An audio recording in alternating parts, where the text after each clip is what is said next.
தெய்வமாகவே இன்று மக்களால் வணங்கப்படும் பசும்பொன் முத்துராமலிங்க தேவர் தெய்வத்தை நேரில் கண்ட காட்சிகளும் இருக்கின்றன.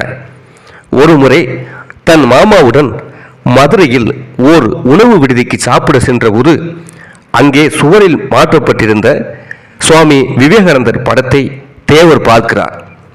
அந்த படம் ஒரு கணம் மங்கி பின்னர் பிரகாசப்பட அந்த படத்தில் விவேகானந்தருக்கு பதிலாக தன் உருவத்தை அதில் தேவர் பார்க்கிறார்.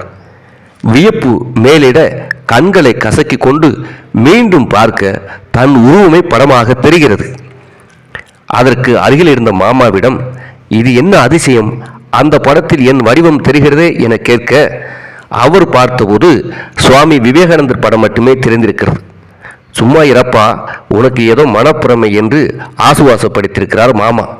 தேவர் அவர்கள் மீண்டும் அந்த படத்தை உற்று பார்த்தபோது மெல்ல மெல்ல தன் உருவப்படம் மாறி சுவாமி விவேகானந்தர் படம் தான் தெரிஞ்சிருக்கிறது.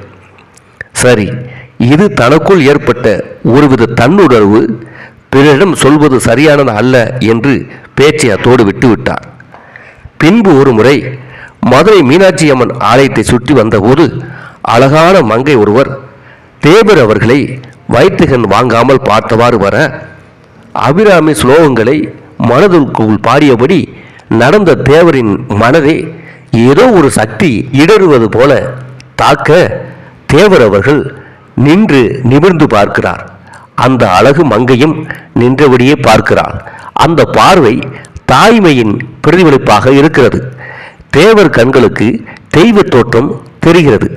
அந்த அழகு மங்கை அன்னை பராசக்தி வடிவமாக மாறி நிற்பது போல ஒரு பிரம்மை மனதுக்குள் வணங்குகிறார் தேவர். இப்படி ஒரு சம்பவம் மதுரை மீனாட்சி அம்மன் கோவிலில் தேவருக்கு நடந்திருக்கிறது. அப்போது சொன்னதுதான், நான் பெண்களை எப்போதும் பராசக்தியின் வடிவமாகத்தான் பார்க்கிறேன் என்கிறார். அன்று முதல் பெண்களை கடவுளாக பார்க்க ஆரம்பித்தவர் தேவர். தேவர் அவர்கள் தன் சிறு வயதில் பாட்டியோடு முருகன் கோவிலுக்கு சென்றிருக்கிறார். மூலஸ்தானத்தில் பாலமுருகன் விக்கிரகம். தீப ஆராதனையின் போது 1000 ஜோதிகளின் பிரகாசமாய் முருகப்பெருமான் தேவர் கண்களுக்கு தெரிகிறார். தேவர் அவர்கள் தீர்க்கமாக பார்க்க தன் உருவம் முருகனின் நெஞ்சுக்குள் இறங்குவது போலவும் அப்படியே வயிற்றுக்குள் போய் அடங்குவது போலவும் தோன்றியிருக்கிறது. ஒரு சிலிர்ப்பு தேவருக்கு. அந்த காட்சி மறைகிறது. முருகனின் முழு தோற்றம் மீண்டும் தெரிய, ஏன் இப்படி இது நிகழ்ந்தது என யோசிக்கிறார். தேவர் அவர்களுக்கு ஒன்றும் விளங்கவில்லை.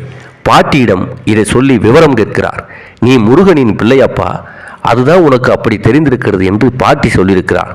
அதிலிருந்து இறைவனை நினைத்ததும் நினைத்த மாத்திரத்தில் கடவுளர்கள் மீது பாடப்பட்ட அத்தனை பாடல்களையும் பாடும் தீர்க்கம் பெற்றவராக தேவர் இருக்கிறார்.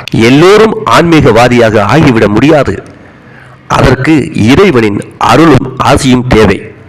அதை பிறப்பு முதல் இறப்பு வரை பசும்பொன் முத்துராமலிங்க தேவருக்கு அந்த பாக்கியம் அமைந்தது என்பதுதான் உண்மை.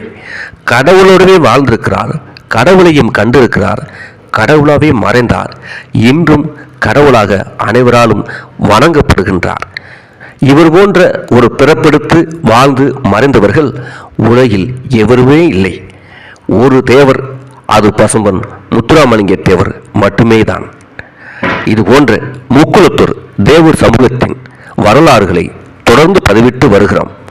சேனலை ஆதரிக்கும் விதமாக சப்ஸ்கிரைப் செய்து கொள்ளுங்கள்.